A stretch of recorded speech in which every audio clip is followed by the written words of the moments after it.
It's so surreal to walk these halls now and be invited to get to come and like talk to people about the work that I get to do that I love so much. And so I just I always say this, but I'm like, I don't want to pinch myself because if I have to wake up, I don't want the dream to be over. How are you doing today, sir? Man, I'm very happy. I love the couch. Thank you. It's a color that we picked just for you.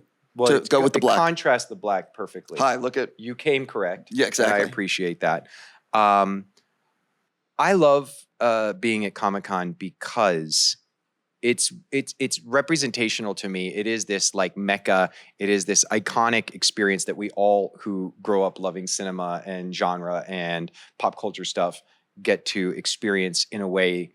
But I don't know. I'm sure you must feel this way. For me, I spent so many years going as an attendee, as a fan, as someone who spent his hard-earned money to get an opportunity to possibly get to meet somebody that I love their work or get to buy something that you could only get at this exclusive experience. It's so surreal to walk these halls now and be invited to get to come and like talk to people about the work that I get to do that I love so much. And so I just I always say this, but I'm like, I don't want to pinch myself because if I have to wake up, I don't want the dream to be over. Sure. I will say to you that, like you, I was a fan before starting Collider, and I came here many, many times just sitting in the audience. And now I produced 4 panels this year that are all huge. And I'm moderating the Pan's Labyrinth panel. And yesterday, on my Directors on Directing panel, I ended with having Johnny Depp come out as a surprise. I saw a picture of that. It was amazing. It went everywhere. And like, I worked on that surprise for months. And like, it's preposterous that I get to do this. But like, and the reason I think the panels that I produce are good is because I'm still a fan sitting in that room. And all I'm imagining is if I was in the audience, what would I want to see on stage? And just delivering that. I was thinking about that. I was like, you know what you're doing. And you produced some of the best, if not the best panels that are going to be happening at 2026 San Diego Comic-Con. And as a fan, I was wondering why you left out the thing that the fans probably wanted to see that you didn't provide them. Which is, did I leave something out? Yeah. You? Me. I was like, wait. So the issue with that is, and I'll be honest. Thank you. Please be honest. And this is true. I am planning on in the future doing a panel called Actors on Acting. And I will tell you what the panel is. It is having 4 performers who we will talk about the craft of acting, and I will play a clip or clips from each performer, and they will break down how they filmed that scene and like what went on behind the scenes to, like, basically I'd say, before you got there, I would say, give me 2 or 3 clips that you want to talk about that have memorable stories. And I will do that for 4 actors, and we will talk about the craft of acting while playing those clips and sort of educating the fans about the behind the scenes of the making of a show or a movie. That is the plan. The biggest issue, I'm going to tell you the issue, a lot of actors require like glam, security, and I don't have budget. That is my biggest holdup. Glam is right there. Right. Security, he's right there. I come correct. Where's Jen? She's got the security. Leah, who is my co-creator of so much stuff that I'm making lately, Leah Kilpatrick, who I've been friends with for 20 years, and we've made all kinds of fun stuff, but we're making a lot of comic books together right now, also knows how to make me look nice. So we just come as a team. And I will tell you what, I am sat for that. That panel sounds so exciting. By the way, what I did for this is not the way I thought our conversation was going to go. This is what happens when we start talking, right? I did Producers on Producing yesterday, and what I did was I had Brad Fuller and Andrew Form pick out 3 or 4 clips. Those guys gave me my second movie role. Did you know that? Which movie called The Horseman, starring Dennis Quaid and Clifton Collins Jr.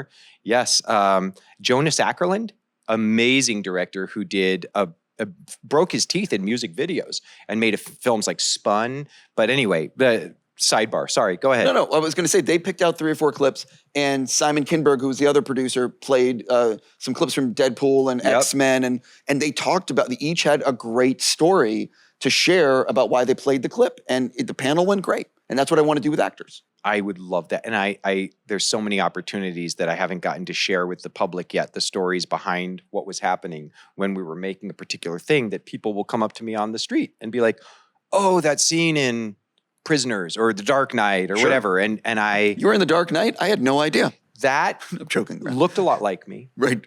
And Twin I'm taking brother. the credit. Sure. I've been taking the credit for years. But that's what actors do. So before we get into actual specific questions, I've been playing like get to know your San Diego person, whatever. What I need you to do is pick a number between 1 and 49, and that is the question you're going to get. Great. 49. What's a creative choice that you recently made that you're most... Wait, how did I word this? What's a creative choice that most audiences probably won't notice, but you're really proud of?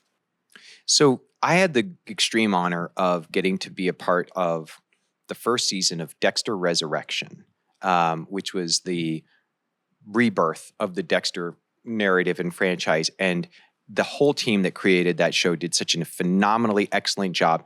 And going back to my creative partner, Leah Kilpatrick, she's the one who first read that script when Scott Reynolds sent it over. And she goes, oh my God, this role, you got to do it. It's so cool. And I was looking at it, I was thinking about it. I made a choice as to which leg, because I play two different brothers in the spoiler alert. Sorry if you haven't seen it yet. I play twins. It's a big reveal. And so when I would be Gareth 1 or Gareth 2, it depended. I led with a different leg and a different hand depending on who I was playing. And it was a choice that nobody picked up on, but it was really grounding, and it was cool for me as I was trying to put myself into the mindset of creating a totally different character, even though they're identical twins. I watched the season. It is my favorite. It is top 3 Dexter seasons of all time, and maybe top 2. It is taking him out of Miami and the serial killers. Like, it's just a great season. It was such an incredibly joyful experience filming it. The challenge was obviously really intense for me, playing twins and trying to pull that off in a way that was exciting for fans. But Michael is a dream. Like, he is such a talented actor, and getting to be on set with him and do long, really intense scene work with him was something I'll never forget. I have to ask you, so you obviously were in the One Piece season 2, and you were in the recent season of Dexter. Which show has more people which performance has more people like coming up to you to want to talk about? It's neck and neck. Really? It depends what part of the world I'm in. But the impact of the Dexter community and the world out there that are fans is so far reaching. So I'll be in an airport or in a restaurant, and a lot of people will be like, Gemini, hey, Gemini. There's another group of people who will come up to me, and we have this like secret code. It's like they do this, and I know exactly what they're talking about. In fact, I got to give a shout out.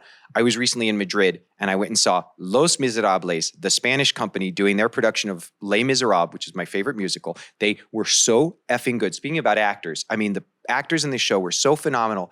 And when they came out for the curtain call, the guy playing Javert made eye contact with me, recognized me, and he threw me Mr. 3. I was so psyched. It was awesome. Something that I'm actually really excited for is Street Fighter, and you play M. Bison, which is it's as iconic as Ken or Zangief. It's fucking M. Bison. So talk a little bit about what do you want to tease about your version of this character and the movie itself? It's such an honor when a director with their vision and someone like Kitao Sakurai, who's making this movie, is so passionate about the material, the source material, and the movie that he wants to make. So the fact that he was like, you're the guy, I want you to bring my M. Bison to life. I was like, why? I'm not the big imposing Titan that you think of when you think of M. Bison. He goes, because that's not the story I want to tell. He goes, I want to get inside the mind of Bison before we get into the physical dominance that he will eventually become in the story that we're going to tell. So there is a lot of origin nature in this.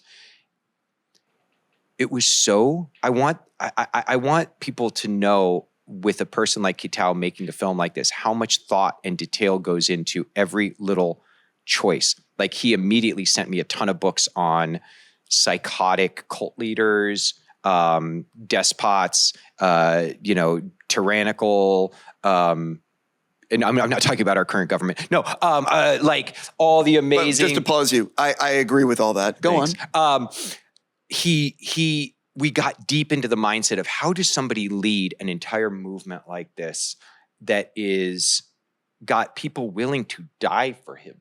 What about that? You can't just be like, I'm going to kick your ass, because obviously people would gang up on you if there was 100, Sure. follow. Why would people follow Bison to the depths that they do to make Shadaloo come to its fruition? And I can't wait for people to see how that happens. And I want to tease people with the reality that one of the things Kitao did that all of us committed to as best we possibly could was he wanted the characters to be able to do their signature moves, but practically.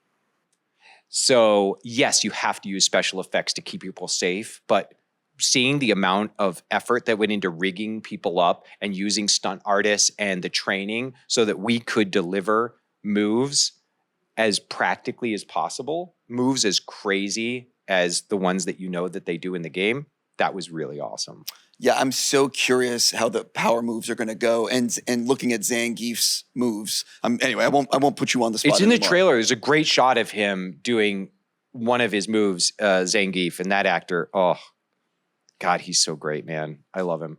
I have so many other questions. Okay, so go. There's an element of time. So talk a little bit about, I'm so curious about this Kodak SuperXX. Yes. There's also the Shepherd. Like there's a number of things that you have coming up. So what do you want to tease people about, like 2026, the rest of the year, and 2027, and the comics? I'm so grateful and lucky that with the work that I've been able to do as a for-hire actor, I have made so many amazing relationships with people who do what we do.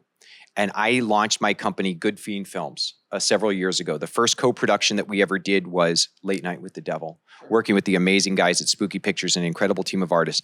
Went on to then help co-produce projects with the Boulet brothers, have now put out a number of comic books. And Good Fiend and my tiny army of amazing fiends, we are trying to tell stories in the genre space that wrestle with the big ideas that really matter to us. So what's going on in the world, what's happening with identity, what happens with mental health, issues that are really important to me, we can tell through the lens of horror, science fiction, and genre. And so 2 comic books coming out this summer. We've got Kingdom of Earth, that Dark Horse is a co-partner on, and they're publishing for us, that Leah Kilpatrick and I created, about an apocalyptic world in which every monster ever imagined is taken over the earth, kind of like Cabin in the Woods, except every monster is now free to roam the earth, and the humans are slaves and food trying to survive. We also have The Accessories coming out August 5th from Panic, which Leah and I created to tell the stories of the great henchmen of all the big monsters and how they've teamed up together.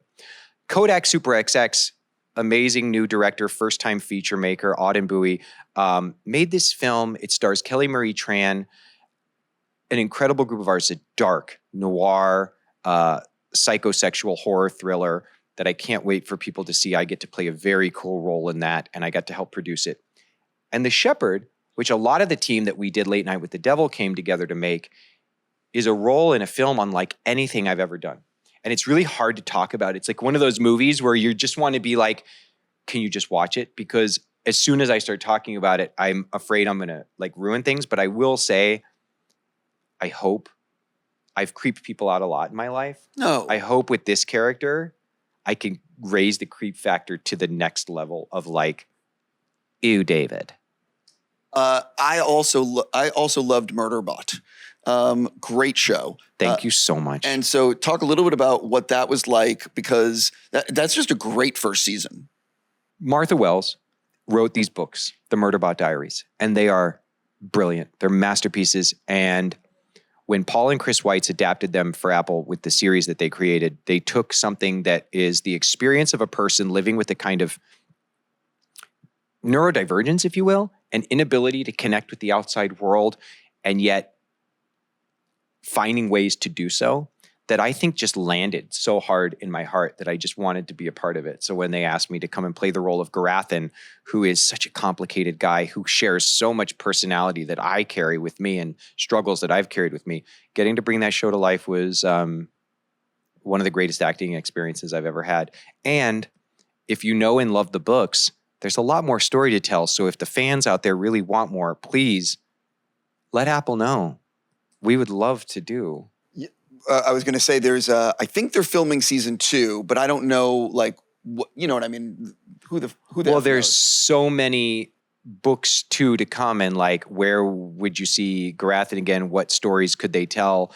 I just think it's like when people go, oh, are you guys doing more of whatever? You're going to do more Murderbot? You're going to do... Street Fighter hasn't even come out yet.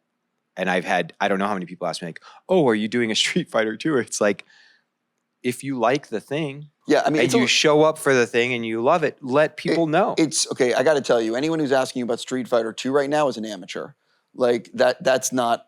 Well, but I mean, like, even on the streets, and I'll say, if you're excited when you go see it, just with the comic books, like Kingdom of Earth just came out. I got to walk into a comic shop and pick that up, issue 1, for the first time and hold it in my hands. And immediately the person, well-intentioned, Sure, was like, oh, is there going to be another volume? And I'm like, we got to move some units here, you know? And that's on me too. And I'm not saying it's up to the fans to keep me getting to make more stories or tell more stories. It's my job to give everything I can possibly give to tell the best stories I can, which is why not only do I push myself as an artist, but I have gotten very smart. And I want this to be very clear about who I surround myself with. And it doesn't matter if you're in film, television, if you're a writer, if you're a therapist, if you're a teacher. The intentionality with who you surround yourself with and the people that you choose to give your energy and your time and your love and your thanks and your gratitude, and who you want to help elevate you and you can elevate them. That is this next phase of work that I want to go into as an artist. I'm being so conscious of and intentional of. And so I pour everything I can in. And if it works, it works. Sometimes it just doesn't. And that's okay. Yeah. I have to fail if I'm going to succeed. Here's the thing, and I've said this 1,000 times and people don't realize it. No one sets out to make something that doesn't work. Everyone is giving it their all, or most of the time, everyone is giving it their all. And move past those who aren't. Yeah, 100%. If there's people collecting a paycheck and doing something as fucking cool as making movies and TV shows, and they're not appreciative and they're not grateful and they don't treat people well and they're collecting a paycheck, move past them 100%. Or own it. But 100%. I think you can smell it. I'm a fan, and I don't know how many times I've gone to see the movie with this incredible thing that I love so much, and you can, it's a stink on it when somebody's just like, ugh, this is lame, but it's a check. Fuck that. Like, again, we're on the same page. Listen, I'm basically out of time, but I'm going to ask you one more. We control time here. I wouldn't go that far. We have a schedule of interviews that come through. Are you familiar with the TV series Loki? Yes, I'm very familiar with that show, actually. Well, people don't know this. I actually am also a member of the Time Council. I can Sure. time. I appreciate what you're trying to say to me, but in this instance, this room is protected from that entity due to the stringent nature of the man named Kevin. Go ahead. Yeah, thank you. I see you, Kevin. Right. So listen, being at Comic-Con, everyone here basically collects things. So if you have time to walk on the convention floor, Which I do. what are you actually looking to buy? Which I will be. Right. So what are you looking to buy to take home? I collect old vintage Halloween records. I collect old vintage horror comic books, anything EC. Can I Golden pause Key. there? Do you collect things? Are you now at the point where you're collecting graded comics, or do you not care? It doesn't matter to me. I'll get it if it's that, but it's more about the art, the artist, the stories involved. 100%. I'm just curious, that 'cause energy. Some people I've met recently are, because there's finite space, they're now making decisions as to whether or not they want to get like a graded book versus collecting a run. I probably should when it comes to space and responsibility. But no, if it evokes a thing in me, I get it. I'm also a fan of a little game called Magic the Gathering. I've heard of it. So I'm on the hunt for particular cards. And last shout out, when you're reading Kingdom of Earth, something I think people will like about it is that all these different worlds and all these different monsters get to battle one another. That's something that I love about Magic. Because you could have characters from Lord of the Rings, Marvel, Warhammer, all fighting one another within the realm of Magic the Gathering. And I think people love that stuff. Are you a fan of, Kevin's going to kill me, but are you a fan of getting any of your cards graded, or The Magic cards? Yeah. No, of course I sleeve everything and I keep everything safe, but it's about playing for me. Oh, so I'm not a collector when it Got comes it. to like the monetary value of my cards, and that'll drive some people crazy because I have some really great and valuable cards, but I love playing with them. And so I have not gotten stuff graded, and I keep them even in the big thick glass boxes. You know, Sure. I got the Secret Lair Street Fighter set as a gift from my buddy Aaron, and I love them. Yeah, it's really amazing how the card community has changed over the last few years and anyway, but listen, I really sincerely say this to you. I'm so happy for your success. Thank you so much for coming in, and I really look forward to talking to you again once I've seen Street Fighter. Thanks, man. I can't wait. On that note, stay tuned for more interviews on Collider soon.